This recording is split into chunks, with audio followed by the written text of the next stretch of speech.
सभी बच्चों को नमस्कार।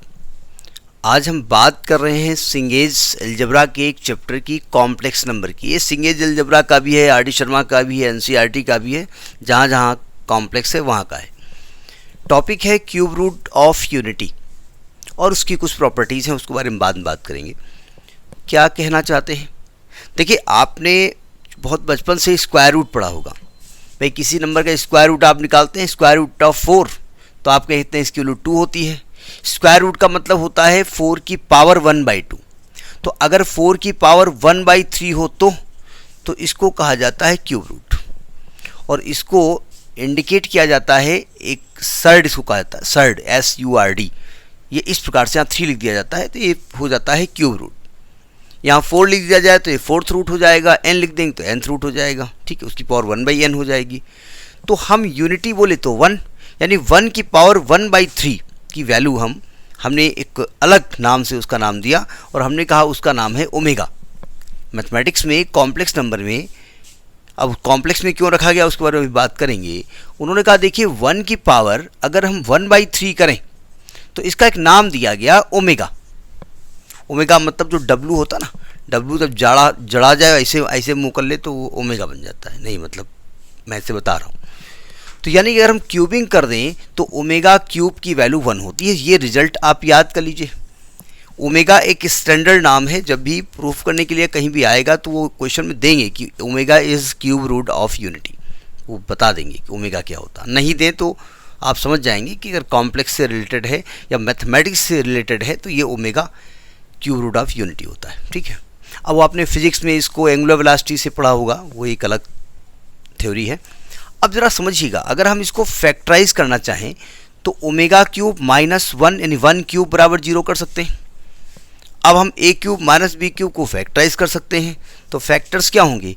एक आपका ओमेगा -1 होगा, एक आपका omega square +1 plus omega is equal to 0। तो जब आप ओमेगा -1 0 करेंगे तो ओमेगा की वैल्यू 1 आएगी, यानी ओमेगा की एक वैल्यू 1 आई है जो कि रियल है।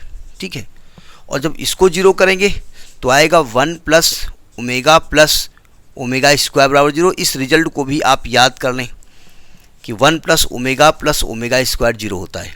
और इस रिजल्ट से कभी कभी कुछ बातें बताई जाती हैं कि भाई जैसे आपने याद कर लिया कि 1 प्लस ओमेगा स्क्वायर 0 है, और कहीं पर आपको रिक्वायरमेंट है 1 प्लस ओमेगा की, तो in the place of 1 plus omega you can write minus omega square, या in the place of 1 plus omega square you can write minus omega, या in the place of omega plus omega square you can write -1।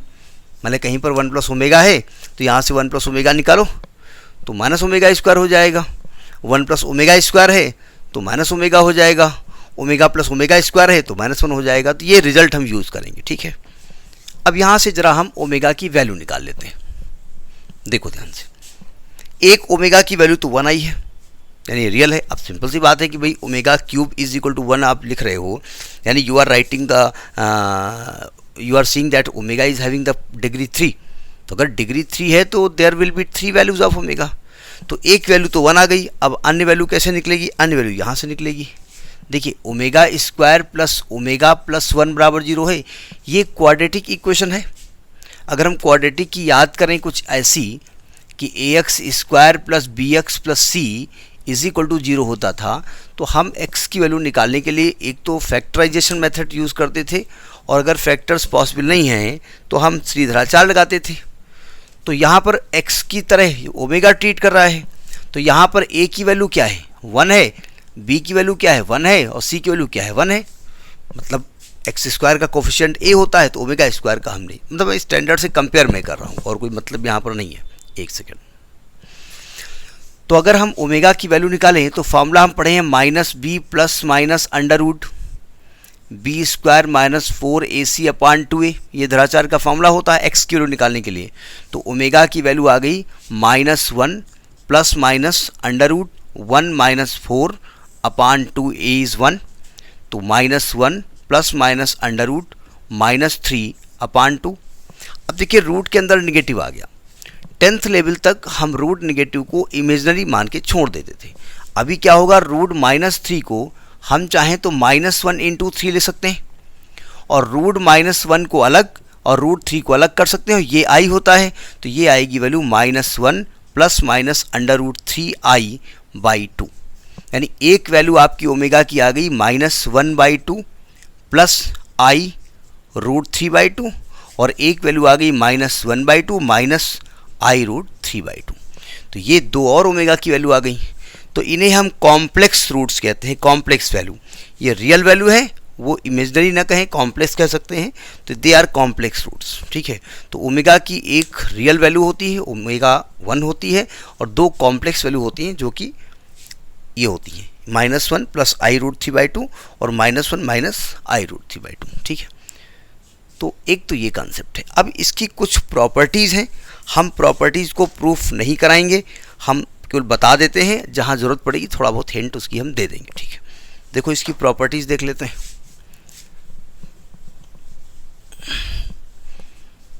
तो अब बात करेंगे properties of cube root of unity. Cube root of unity बोले तो omega. तो हमने दो तीन बातें जो बताई उन्हें पहले रिपीट कर दें। पहली बात बताई कि ओमेगा क्यूब जहाँ आएगा वहाँ 1 लिखेंगे। दूसरा मैंने बताया कि 1 प्लस ओमेगा स्क्वायर की वैल्यू 0 होगी। तीसरी बात हमने बताई ओमेगा की एक वैल्यू 1 होगी जो कि रियल है, एक वैल्यू -1 प्लस i √3/2 होगी और एक वैल्यू -1 माइनस i √3/2 होगी। हमारा जो प्रॉपर्टी में फोकस होगा ज़्यादातर इन वैल्यूज़ पे होगा। नहीं, ये भाई साहब भी काम में आएंगे, लेकिन ज़्यादातर हमारा फोकस उन दो वैल्यूज़ पे होगा, ठीक है। तो देखिए प्रॉपर्टीज़ क्या होती हैं। प्रॉपर्टीज़ हम हर प्रॉपर्टी प्रूफ नहीं कराएंगे। पहली प्रॉपर्टी है कि each complex cube root of unity is the square of other. Each complex cube root of unity, omega is the cube root of unity, जिसमें एक ओमेगा की वैल्यू 1 है, इससे ओमेगा क्यूब 1 भी आ जाएगा, और इन दोनों को हम कॉम्प्लेक्स क्यूब रूट बोलते हैं। तो ये कह रहे हैं कि each complex cube root of unity is square of the other. पहली प्रॉपर्टी ये है कि each complex cube root of unity is square of others. क्या कहना चाहते हैं? अब आप कहेंगे आपने कहा था प्रूफ नहीं कराएंगे, लेकिन अब कहना क्या चाहते हैं तो बताएंगे ना। देखो, जैसे मैंने एक ओमेगा की वैल्यू हमने मानी, ये वाली कॉम्प्लेक्स वाली -1 प्लस i √3/2। अगर मैं इसका स्क्वायर कर दूं, नाउ ओमेगा स्क्वायर करता हूं, नाउ मैं इसका स्क्वायर करता हूं, यानी -1 प्लस i √3/2 का स्क्वायर करता हूँ, तो अपान में तो 4 आ जाएगा। ऊपर हम a प्लस बी का होल स्क्वायर लगाते हैं, तो a स्क्वायर आएगा 1 plus 3i square minus 2i √3, यानी कि 1 और i स्क्वायर की वैल्यू होती है -1, तो ये माइनस का 3 हो जाएगा, -3 माइनस 2i √3/4, यानी ये आएगा -2 माइनस 2i √3/4। 2 कॉमन लो ऊपर से और नीचे 2 कट जाएगा, तो आएगा -1 माइनस i √3/2। अगर ध्यान से देखें तो ये दूसरी वैल्यू आपको मिल गई, यानी आप अगर इसका स्क्वायर करते हैं तो आपको ये वाली वैल्यू मिलेगी, और इसका स्क्वायर करते हैं तो ये वाली मिलेगी। वही ये कह रहे हैं कि each complex cube root of unity is square of other. समझ में आई बात? तो जब भी आपको कहा जाए कि दो complex cube root of unity हैं, दो होती है ना, एक ये होती है एक ये होती है, तो आप एक को ओमेगा मान लेंगे, यानी ये ओमेगा आपने माना है और ये रिजल्ट क्या निकल के आया ओमेगा स्क्वायर, तो एक को ओमेगा मान लेंगे और एक को ओमेगा स्क्वायर मान लेंगे। समझ में आ गई बात? ठीक है। जब आपसे कहेंगे complex cube root of unity, जैसे अल्फा और beta complex cube root of unity हैं, तो आप अल्फा को ओमेगा मानेंगे और बीटा को ओमेगा स्क्वायर मानेंगे। बोले हम तो अल्फा को ओमेगा स्क्वायर मानेंगे, तो मान लो अल्फा को ओमेगा स्क्वायर मान लो, तो बीटा को ओमेगा मान लो। तो लॉजिक पहला प्रॉपर्टी, यानी पहली प्रॉपर्टी, नॉट पहला। समझ में आ गई बात? ठीक है। दूसरी बात ये क्या कह रहे हैं, मैं एक एक बात समझते जाओ और पूरी बात आपको समझ में आ जाएगी। मैं फिलहाल यहाँ पर एक ओमेगा हो गया, एक ओमेगा स्क्वायर हो गया ना, यानी मैं अपने मन में फिलहाल इस पहली वाली को ओमेगा मान लेता हूँ और ये दूसरे वाले को हम ओमेगा स्क्वायर मान लेते हैं। दूसरी बात कह रहे हैं कि इंटीग्रल पावर ऑफ ओमेगा। देखो दूसरी बात तो आप जानते हैं कि ओमेगा क्यूब की वैल्यू 1 होती है, तो जहां भी ओमेगा की 3 पावर का मल्टीपल होगा वहां वैल्यू हमेशा 1 होगी। जैसे आपसे कहा जाए कि ओमेगा टू पावर 17 बताओ, तो आप 3 पावर में ब्रेक कर लो, तो omega to power 3 into 5 plus 2, मतलब omega to power 3 into 5 into omega to power 2, ये 1 होगा तो ओमेगा स्क्वायर आ जाएगा।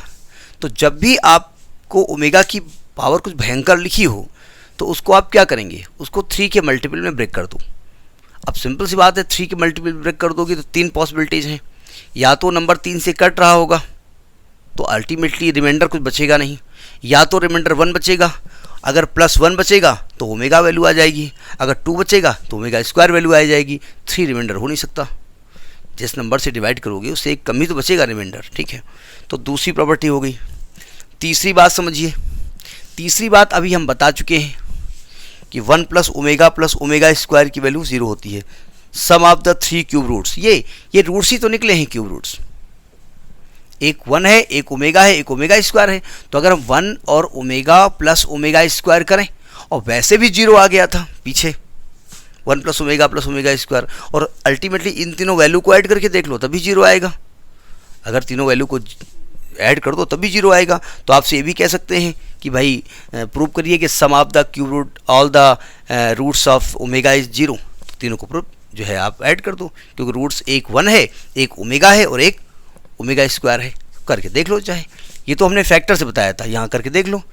1 ओमेगा की वैल्यू क्या है, -1 plus I√3/2 plus -1 minus I√3/2, 2 ले लो एलसीएम और ब्रैकेट खोल दो, तो 2 - 1 plus I√3 -1 minus I√3/2, I√3 cut गया, 2 - 1 यानी -2, और 2 - 2 विल बी 0। तो ये रिजल्ट हम फैक्टर से भी लेकर के आए थे शुरुआत में, और यहाँ से भी जो स्टेटमेंट है कि तीनों रूट्स का सम हम 0 कर सकते हैं। और वैसे भी आप जानते हैं कि अगर कोई क्यूबिक इक्वेशन होता है ax³ plus bx² plus cx plus d बराबर 0, तो यहाँ पर x के 3 रूट्स होते हैं, अल्फ़ा, बीटा और गामा। और जब आप alpha plus beta plus gamma करते हैं तो -b/a होता है, यानी x² का कोफिशिएंट माइनस में अपान x³ का कोफिशिएंट। आपका जो इक्वेशन बना था वो ओमेगा³ -1 है, तो अगर इससे कंपेयर कर दें तो आपके पास x³ बोले तो ओमेगा³ है, और x² का कोफिशिएंट एब्सेंट है b। तो जब b यहाँ पर नहीं है, b को 0 करोगे तो इन तीनों का सम 0 आ जाएगा। और यहाँ पे रूट्स क्या हैं, एक 1 है, एक ओमेगा है, एक ओमेगा स्क्वायर है, यानी ये अल्फ़ा है, ये बीटा है, ये गामा है। तो अगर तीनों का सम करोगे तभी 0 आएगा। ये तो मैथमेटिक्स का सिंपल सा रूल यहाँ भी लग रहा है। वो मैं क्यूब रूट की बात अगर करूँ तो ठीक है, नहीं तो अलजेब्रा का के हिसाब से भी यही चीज़ आ रही है, ठीक है। अच्छा, दूसरी बात समझें।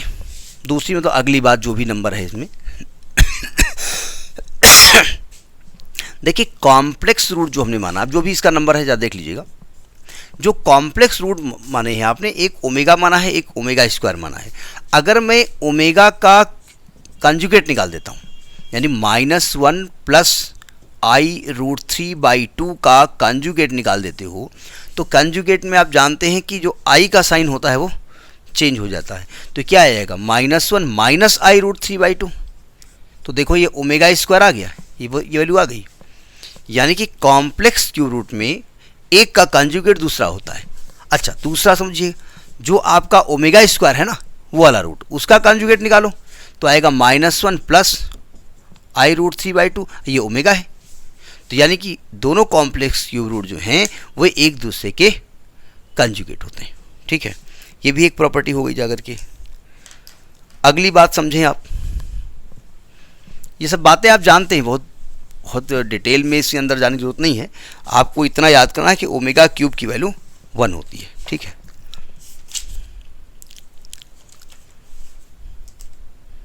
अब एक बात और बता देते हैं, बस और कुछ नहीं बताएंगे। देखो ओमेगा की 3 वैल्यू आई हैं, है ना।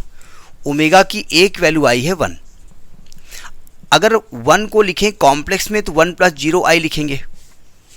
अगर अर्गेंट प्लेन में, कोऑर्डिनेट प्लेन में इसको रिप्रेजेंट करना चाहें तो इसको लिखा जाएगा 1, 0। मैं इसको फिलहाल ए पॉइंट से रिप्रेजेंट कर देता हूँ 1, 0। यानी ये जो ओमेगा है वो 1,0 पॉइंट को रिप्रेजेंट करता है अर्गेंट प्लेन में, ठीक है। दूसरा ओमेगा की जो वैल्यू आई है वो एक ओमेगा 1 है, एक ओमेगा 2 है। वो आई है -1 प्लस I√3/2, बोले तो -1/2 प्लस I√3/2। अगर इसको आप अर्गेंट प्लेन में रिप्रेजेंट करना चाहते हैं तो उस पॉइंट का नाम दे दो B, तो आएगा -1/2 और √3/2। आप जानते हैं कि अर्गेंट प्लेन में कैसे किसी कॉम्प्लेक्स नंबर को रिप्रेजेंट करते हैं, ठीक है।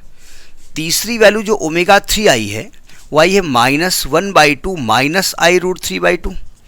अगर इसको आप पॉइंट से रिप्रेजेंट करें तो आएगा -1/2 माइनस √3/2, ठीक। अगर इन तीनों पॉइंट्स को हम अर्गेंट प्लेन में रिप्रेजेंट करते हैं तो क्या होता है ज़रा समझिएगा। हम यहाँ पर ऊपर इसको ऐसे रब कर देते हैं, यहाँ पर रिप्रेजेंट करते हैं, ठीक है। सावधान, इस पॉइंट को याद भी रखिएगा। ये रियल एक्सिस है, ये इमेजिनरी एक्सिस है। 1,0 कहाँ होगा, यहाँ कहीं होगा 1,0, ये ए है। और -1/2 √3/2 यहाँ होगा, और -1/2 माइनस √3/2 यहाँ होगा। ये बी होगा, ये सी होगा। ये होगा -1/2 √3/2 और ये होगा आपका -1/2 माइनस √3/2। तो क्या मैं कह सकता हूँ कि एक ट्रायंगल बना है, ABC एक ट्रायंगल है। तो अगर आप इसकी साइड्स निकालें या आप इनके बीच का एंगल निकालें, साइड्स की लेंथ निकाल लीजिए, ठीक रहेगा। तो हम देखते हैं कि ये तीनों साइड्स कैसी आती हैं, इक्वल आती हैं। यानी कि complex cube root of unity के जो रूट्स होते हैं अर्गेंट प्लेन में वो एक इक्विलेटरल ट्रायंगल फॉर्म करते हैं। यानी cube root of unity represent a vertices of equilateral triangle on the Argand plane. तो ये पॉइंट्स हैं, और भी बहुत सारी प्रॉपर्टीज़ हो सकती हैं। फिलहाल हमने उतनी डिस्कस की जितनी ज़रूरत है। तो ये अच्छा प्रयास तो हमने करने की कोशिश की। अगर आपको लगे कि मेरा चैनल आपके लिए लाभदायक है तो उसको सब्सक्राइब कर लीजिएगा, नहीं तो कोई बात नहीं। नमस्कार।